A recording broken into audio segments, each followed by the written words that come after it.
Waalaikumsalam warahmatullahi wabarakatuh. Saya Gani, kelas 3 SD. Masya Allah. Luar biasa. Kelas 3 SD mau bertanya sampai diketik lagi, luar biasa. Ini serius ya. Semoga Adinda diberikan kebaikan oleh Allah Subhanahu wa taala. Di sekolah, dalam salat saya diajari salawatnya tidak pakai Sayyidina. Di tempat ngaji saya diajari pakai Sayyidina. Manakah yang betul Ustaz? Dalam salat iftitahnya ada yang pakai inni wajjahtu, ada yang langsung wajjahtu. Mana yang betul Ustaz? Baik, apakah inni wajjahtu ataukah wajjahtu atau yang tidak pakai wajah? Baik, mana di antaranya? Ini sebetulnya sudah pernah saya sampaikan di YouTube, bisa dilihat. Tentang masalah Sayyidina itu dibagi pada dua bagian. Dua bagian di luar salat. Yang pertama, ada hadis-hadis Nabi yang menyuruh para sahabat dengan kalimat Sayyidina. Abu Bakar dipakai Sayyid. Umar disebut Sayyidul Qaum, dihormati. Tapi ada juga hadis-hadis yang Nabi menolak dipanggil Sayyid. Ketika datang seseorang menyebut Sayyid, Sayyid, kata Nabi, jangan panggil saya itu. Saya tidak ingin diangkat seperti Isa. Tapi Anda harus baca hadis dengan ilmu hadis. Teman-teman sekalian, ketika kita baca dengan ilmu hadis, kalimat Sayyid itu asalnya netral. Panggilan kehormatan Bapak. Diterjemahkan ke dalam bahasa Inggris Mister. Dalam bahasa Indonesia Bapak. Ya. Anda misalnya lewat Pak Camat, begitu lewat Anda panggil Camat, Camat sini gitu kan. Bagaimana perasaan Pak Camat? Baik, Bupati lewat, begitu lewat, Bupati, Bupati sini. Masya Allah, saya bukan Bupati, saya Papati. Masya Allah kan. Baik, ada kalimat-kalimat di situ. Kiai lewat, Ketua MUI lewat, Anda panggil misalnya dengan nama orangnya langsung. Maka di Arab itu ada ungkapan kehormatan namanya Sayyid. Perempuannya Sayyidah, Sayyidah Khadijah, Sayyidah Aisyah, itu normal biasa. Sama dengan saya panggil Anda Bapak, Tuan, Nyonya, dan sebagainya. Maka Umar dipanggil oleh Nabi Sayyidu Qaumi, pemimpin kaumnya, yang dihormati di kaumnya. Abu Bakar disebut Sayyidu Qaumi, yang dihormati dalam kaumnya. Baik, Nabi disebut Sayyidul Anbiya, Jumat disebut Sayyidul Ayyam, Sayyid. Nah, orang tadi, kenapa Nabi tidak berkenan dipanggil dengan Sayyid oleh orang tadi? Karena orang tadi berniat mengkultuskan Nabi. Ingin cari muka di hadapan Nabi. Seakan-akan ingin diperhatikan oleh Nabi lebih daripada orang lainnya. Maka dia panggil Sayyid, Sayyid, Sayyid, tapi ingin mengkultuskan Nabi. Nah, Nabi menolak, bukan menolak dipanggil Sayyidnya, tapi menolak dikultuskan. Sehingga seperti Nabi Isa nanti nasibnya bagaimana dikultuskan oleh umatnya. Jadi kalau Anda ingin memanggil kalimat Sayyid dalam konteks untuk kehormatan, itu nggak ada masalah.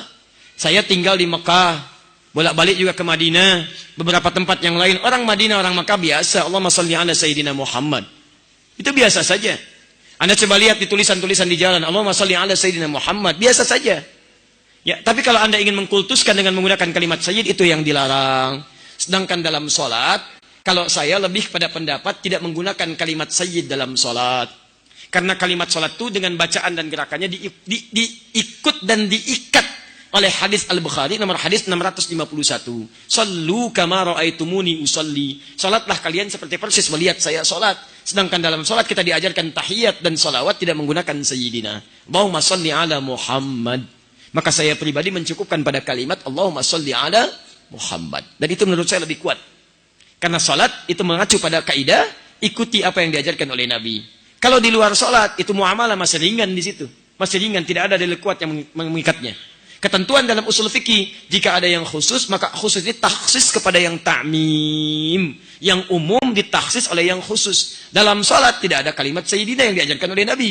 Maka dari situlah saya lebih cenderung kepada kalimat Allahumma salli ala Muhammad tanpa Sayyidina. Sepakat?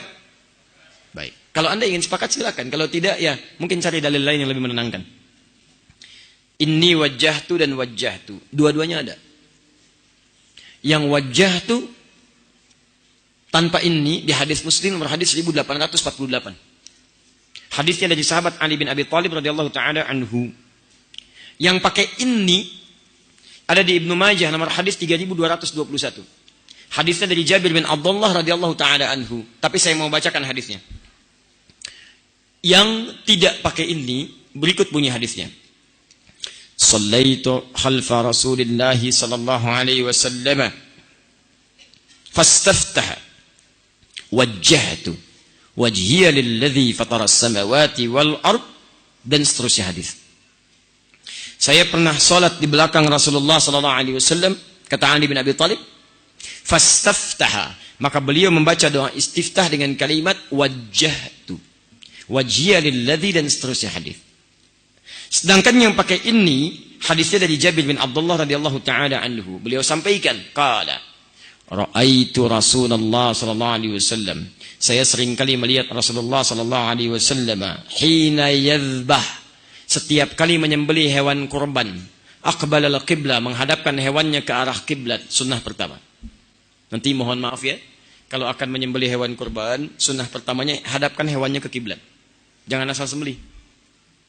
Thumma qala Allahumma hadha min Muhammad wa ali Muhammad wa umat Muhammad.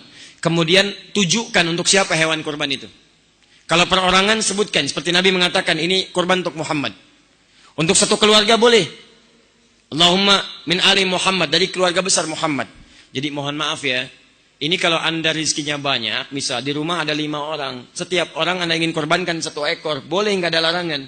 Tapi kalau rizki anda 1 hewan, jangan paksakan sambil diundi. Cukup 1 hewan untuk 1 keluarga.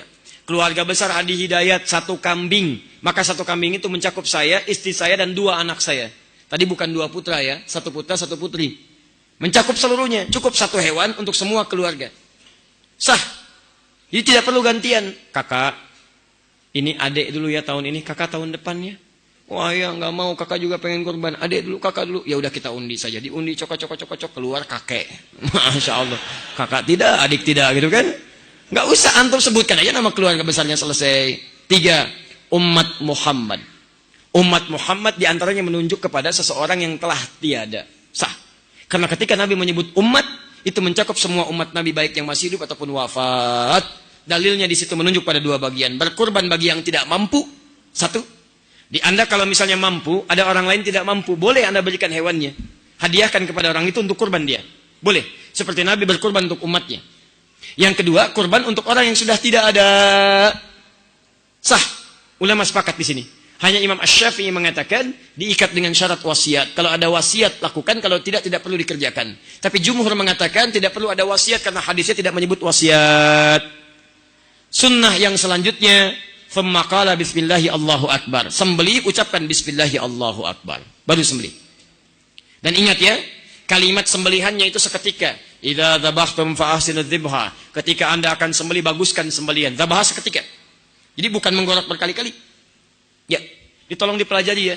Di begitu akan sembelih seketika, set sekali, sudah. Supaya tidak membuat hewannya merasa kesakitan. Jadi bukan berkali-kali begini.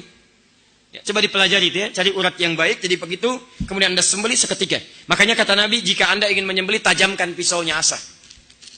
Dan itu pun Masya Allah, saking kasihnya Nabi pada hewan. Dikatakan, jangan lakukan depan hewannya. Jadi kalau Anda ingin mengasah pisau nanti saat kurban, jangan Anda majukan hewannya, melihat pisaunya diasah. Kandidat selanjutnya, Masya Allah, sambil begini, sabar ya, sabar. Itu salah. 4. Begitu selesai, Anda menghadap kiblat.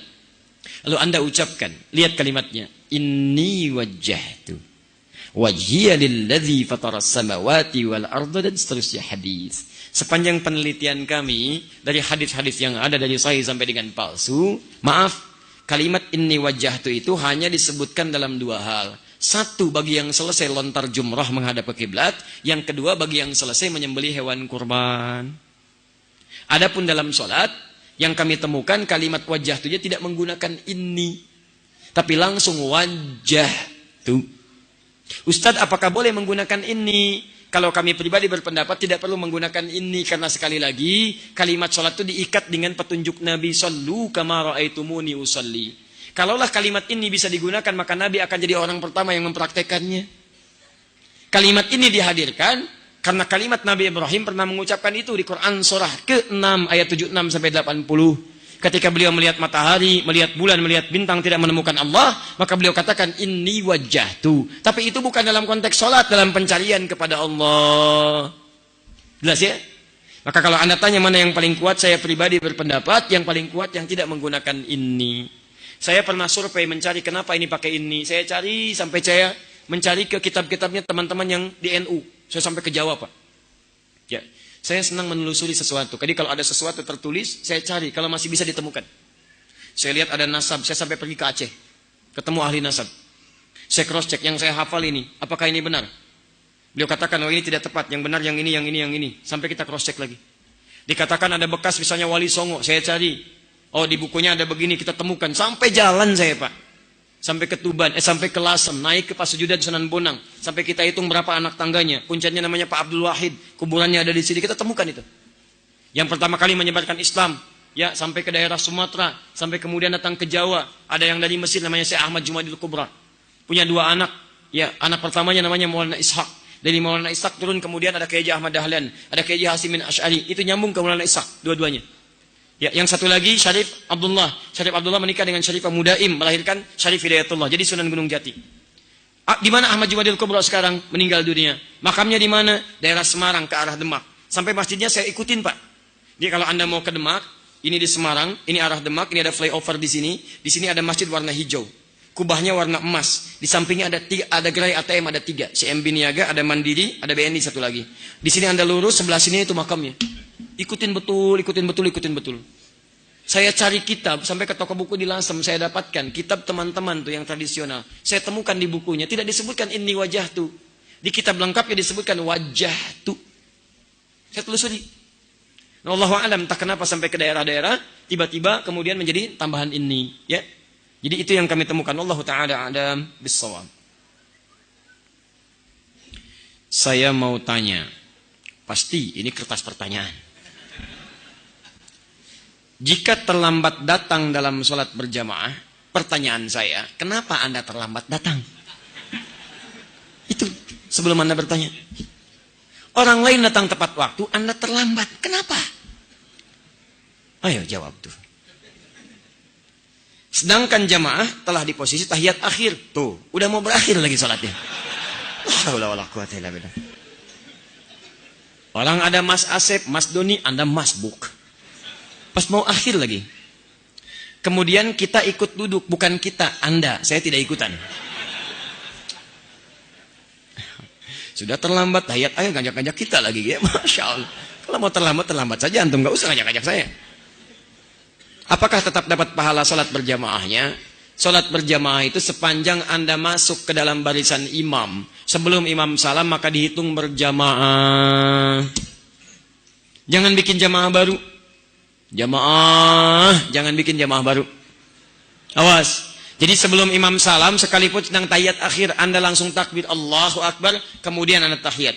Hadisnya, innama ju'ilal imamu liyutamma bihi, faqira'atul imam qira'atul ma'mum. Adapun dijadikan imam untuk diikuti. Jadi kalau imam ruku, Anda ruku. Anda tidak kebagian Al-Fatihah, ikutkan ruku langsung. Bacaan Al-Fatihah, imam sudah mewakili bacaan Al-Fatihahnya makmum. Imam tahiyat, Anda tahiyat. Jangan imam tahiyat, Anda kemudian duduk. Nunggu imam selesai. Tidak, imam tahiyat, Anda tahiyat. Kecuali ketika imam salam, Assalamualaikum. Selesai sholat. Karena sholat dibuka dengan takbir, diakhiri dengan salam. Jadi Anda masih mendapatkan berjamaah. Tapi besok-besok jangan masbuk lagi. Dalam sholat berjamaah, apakah kita sebagai makmum tetap membaca Al-Fatihah dan surat pendek atau menyimak imam saja? Untuk Al-Fatihah itu disarankan untuk dibaca sepanjang Anda bisa mengikutinya. Karena bagian dari rukun sholat.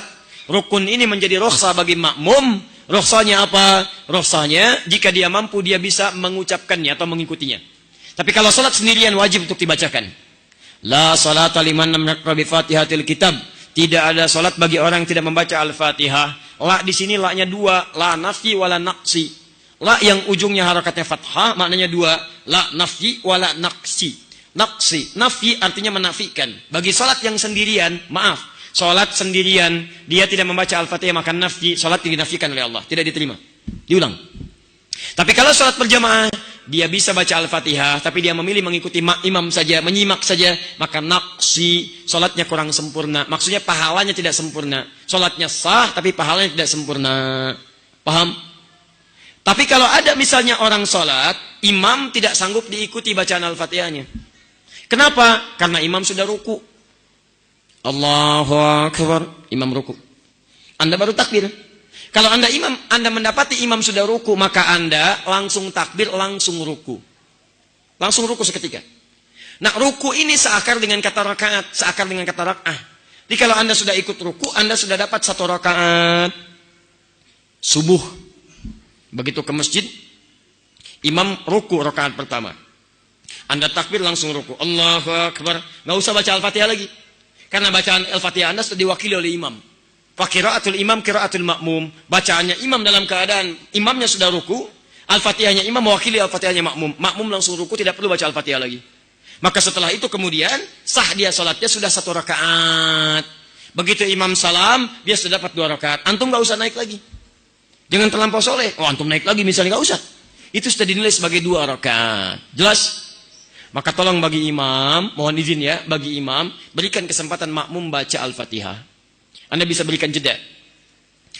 Alhamdulillahi Rabbil Alamin. Jeda. Alhamdulillah Rabbil Alamin. Ar-Rahmanir Rahim. Jeda. Atau jedanya di akhir. Ghairil maghdubi alaihim waladdallin.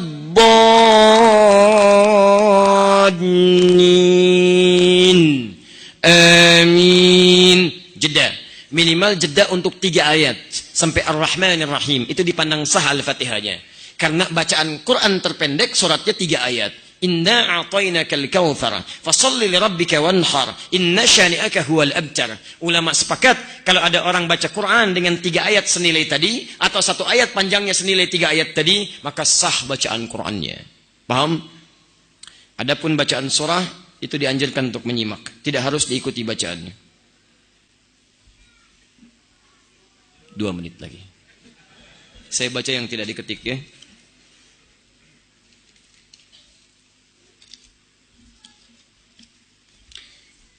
Apa saran Ustadz atau pendapat Ustadz tentang ada kelompok atau golongan yang terus-menerus menghina agama kita, baik dari non-muslim ataupun muslim sendiri, baik itu dari tokoh yang duduk di pemerintahan ataupun orang biasa? Terima kasih. Kasih diterima. Baik. Kalau ada non-muslim berbuat negatif kepada Islam, mungkin karena belum tahu. Dan yang belum tahu itu diberitahu. Pertanyaan saya, kok bisa ada orang Islam menjelek-jelekan Islam? Sebetulnya dia siapa? Karena orang yang memeluk sesuatu, itu tidak akan mungkin melukainya. Anda memeluk anak Anda, apakah mungkin saat memeluk Anda melukainya? Anak Anda dipeluk, sini sayang, tiba-tiba dijitak. Lah, tidak mungkin. Peluk itu tanda sayang. Anda memeluk Islam, masa Anda melukainya? Mustahil.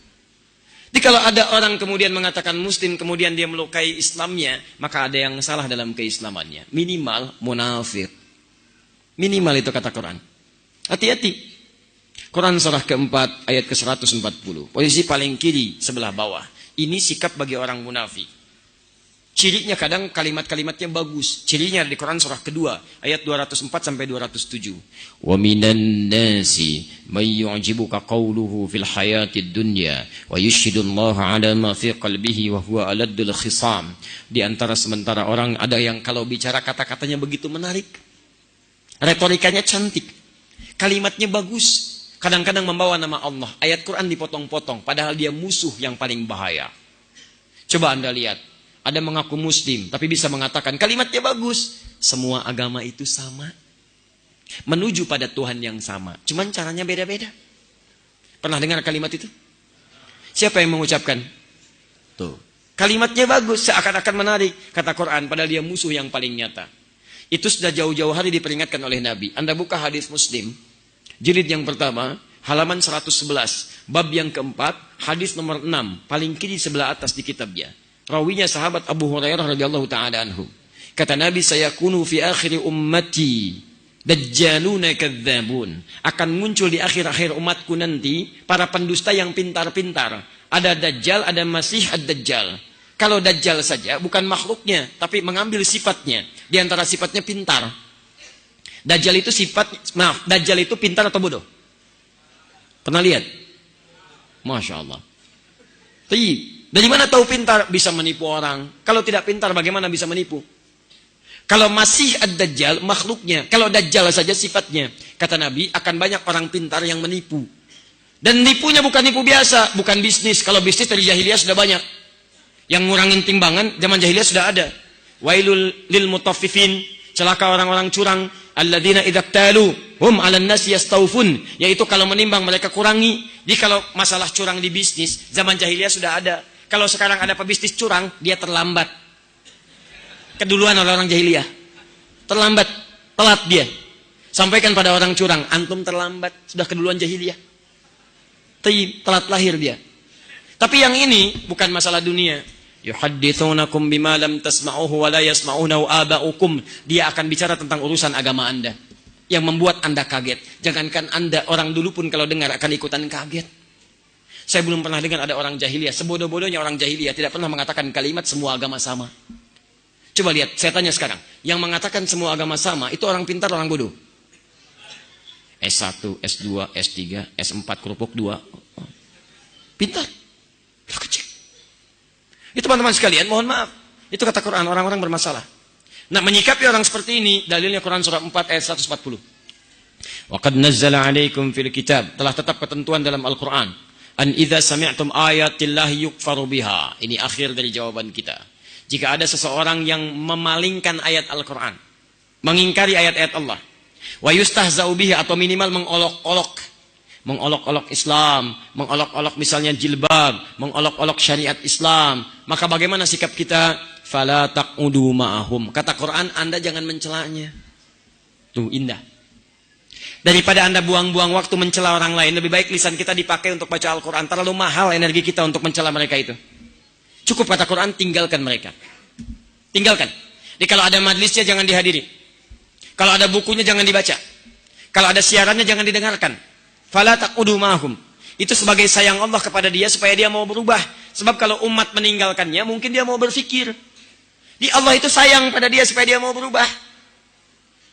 Hatta yakhudhu fi haditsin ghairi, sampai dia tobat kembali kepada pendapat semula. Maaf, innakum idzam mithluhum. Kalau Anda ikuti lama-lama Anda seperti mereka, ujung-ujungnya enggak salat juga. Tinggalkan. Tapi kalau yang non-muslim, kaidahnya berubah. Quran surah ke-16 ayat 125. Ud'u ila sabili rabbika bil hikmah wal mau'izatil hasanah wajadilhum billati hiya ahsan. Kalau ada non-muslim mempersoalkan Islam karena mereka belum tahu tentang Islam, maka sampaikan dengan cara yang bijak. Ya, maaf jangan dicela karena dia belum tahu. Yang belum tahu itu diberitahu, bukan dicela, tunjukkan kebaikan. Pertama tunjukkan dengan akhlak dulu. Begitu dicela misalnya, waduh, lewat teroris nih, lewat teroris, Masya Allah. Besok kirim makanan. Assalamualaikum. Wah, awas ada teroris, ada teroris. Begitu datang, ada apa kemari? Kami mau kirim makanan. Kok kirim makanan? Kenapa? Bukan karena saya harus mengirim, tapi Allah perintahkan untuk berbagi. Masya Allah. Besoknya dia lewat, dia mencela, Anda senyum. Sampai hadir dalam benaknya, kok bisa ya? Ada orang yang katanya buruk tapi bersikap baik. Tiba-tiba dia ngajak diskusi Anda. Kenapa orang ini tidak baik? Pak, yang salah bukan Islamnya, yang salah orangnya. Kalau ada ajaran setiap tempat, sini jelek, sini jelek, sini jelek, yang salah ajarannya. Tapi kalau ada orang misalnya belajar, yang ini jadi baik, yang ini jadi salah. Yang salah bukan ajarannya, yang salah orang yang belajarnya. Saya waktu ada bom di Jalan Tamrin itu, bom Jalan Tamrin, saya datang ke Lampung. Langsung ada yang tanya, Ustaz, apakah bom di Jalan Tamrin termasuk jihad fisabilillah? Saya bilang, Pak, sependek pengetahuan saya, jihad fisabilillah itu jihad di jalan Allah, bukan di Jalan Tamrin. Kaidahnya lain. Beda. Lain kaidahnya. Itu teman-teman tunjukkan yang baik pada yang demikian itu, tunjukkan akhlak yang mulia. Dengan akhlak itu insya Allah tiba-tiba tampil dalam kalimatnya asyhadu an la ilaha illallah. Dan banyak ajaran Nabi yang menampilkan akhlak. Coba lihat, berbagi makanan kan ada di hadis Nabi. Ayo antum, ayo, terutama orang Padang yang punya banyak masakan itu. Payakumbuh, rendang payakumbuh. Masya Allah. Siapa yang masak makanan, baunya tercium ke tetangganya, maka bagi tetangganya walaupun cuma kuahnya. Baca hadisnya dengan lengkap. Maksud kuahnya itu kalau antum masak kuahnya saja. Tapi kalau dengan rendangnya, bagi dengan rendangnya. Tapi maksud saya, masak kuah aja diminta berbagi, apalagi masak rendangnya. Tapi pernahkah Anda lihat di hadisnya, khusus untuk orang Islam? Tidak ada. Tetangga Anda mungkin non-muslim, ada yang Kristen, ada yang Hindu, ada yang Buddha. Lihat, Anda masak, Anda bagi. Begitu Anda bagikan, dia bilang, Pak, kok baik sekali. Bukan baik, tapi ini karena Allah perintahkan saya untuk berbagi. Begitu kalimat Allah meluncur di lisan Anda, menghujam ke hatinya. Besok-besok dapat hidayah. Nih, Anda punya pohon, rambutan. Buahnya datang langsung ke halaman tempat tinggal teman Anda, tetangga Anda, bahkan non-muslim. Maka rumus nabinya, sampaikan pada tetangga Anda sebelum dia memintanya. Jangan sampai minta, sampaikan. Pak, kalau rambutan saya nanti berbuah ke halaman Bapak, nggak usah minta izin, ambil saja langsung. Ini aturan dari mana, Pak? Allah dan Rasul mengajarkan saya begitu. Toh ini kan sampai ke tempat Bapak, yang lihat Bapak, masa yang menikmati saya? Silahkan ambil. Ketika kalimat itu meluncur, keindahan akan tiba. Masya Allah. Dia pahami setiap ada buah, setiap ada yang datang ke tempat dia, itu bagian yang bisa dia miliki. Besoknya ayam Anda datang ke tempat dia. Masya Allah. Dia belum tahu kalau hukum ayam beda dengan buah. Gitu ya. Cukup ya. Sudah jam 10 tuh, sudah lewat ya. Ya, mungkin harus kembali juga ke tempat masing-masing. Saya tahu juga ada yang tidak dekat daerahnya. Saya tidak bisa membalas apapun untuk semangat Anda pada malam ini, kecuali saya bermohon pada Allah Subhanahu wa taala. Semoga kita diberikan hidayah oleh Allah Subhanahu wa taala. Semoga kita dikuatkan, disatukan oleh Allah sebagai ummatan wasata, dan semoga dengan ta'lim kita malam ini Allah merubah kita semua jadi orang-orang yang baik insyaallah. Demikian insyaallah yang belum dibacakan mungkin besok nanti dalam kajian subuh saya coba bahas. Subhanakallahumma bihamdika asyhadu an la ilaha illa anta astaghfiruka wa atubu ilaik. Wa akhiru da'wana alhamdulillahi rabbil alamin. Wal 'afwu minkum. Assalamualaikum warahmatullahi wabarakatuh.